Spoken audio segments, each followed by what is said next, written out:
ನಮಸ್ತೆ ಫ್ರೆಂಡ್ಸ್, ಎಲ್ಲರೂ ಬಿಸ್ನೆಸ್ ಅಲ್ಲಿ ಸಕ್ಸಸ್ ಆಗಬೇಕು ಅಂತ ಎಲ್ಲರೂ ಮನಸ್ಸು ಆಸೆ ಇರುತ್ತೆ. ಅದೇ ತರ ಅವರು ಬಿಸ್ನೆಸ್ ಮಾಡ್ತಾರೆ.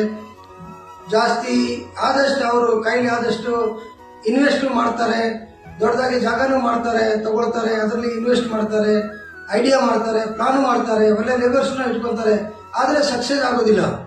ಬೇರೆಯವರು ಆಗೋ ತರ ಸಕ್ಸಸ್ ಆಗೋದಿಲ್ಲ. ಅಂದ್ರೆ ಅದರಲ್ಲಿ ವಾಸ್ತು ಪ್ರಕಾರ ಆಫೀಸ್ ರೂಮ್ ಇರೋದಿಲ್ಲ, ಇಲ್ಲ ವಾಟರ್ ಪಾಯಿಂಟ್ಸ್ಗಳು ಇರಲ್ಲ, ಹೆವಿ ಮಿಷಿನರಿ ಟೂಲ್ಸ್ಗಳು ಎಲ್ಲಿ ಇಡೋದು ಇರಲ್ಲ, ಮ್ಯಾನುಫ್ಯಾಕ್ಚರ್ ಐಟಮ್ ರೆಡಿ ಆಗಿರೋದು ಜಾಗ ಸರಿಯಾಗಿರೋದಿಲ್ಲ, ಅದರಲ್ಲಿ ಟಾಯ್ಲೆಟ್ಸ್ ಇರೋದು ಸರಿಯಾಗಿ ಕಟ್ಟಿರಲ್ಲ.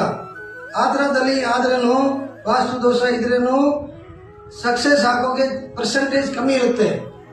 ಯಾವ ಕಾರಣಕ್ಕೂ ನೀವು ವರಿ ಆಗೋದು ಬೇಡ. ಪ್ರೋಗ್ರೆಸ್ ಆಗಬೇಕಾ, ಒಳ್ಳೆ ಸಕ್ಸಸ್ ಆಗಬೇಕಾ, ಒಳ್ಳೆ ಇನ್ವೆಸ್ಟ್ ಮಾಡಿ ಅವ್ರು ನನ್ನ ಹತ್ರ ಬನ್ನಿ, ನಾನು ಒಳ್ಳೆ ವಾಸ್ತು ಪ್ಲಾನ್ ಕೊಡ್ತೀನಿ. ಯಾವ ಕಾರಣಕ್ಕೂ ವರಿ ಆಗಬೇಡಿ. Thank you very much.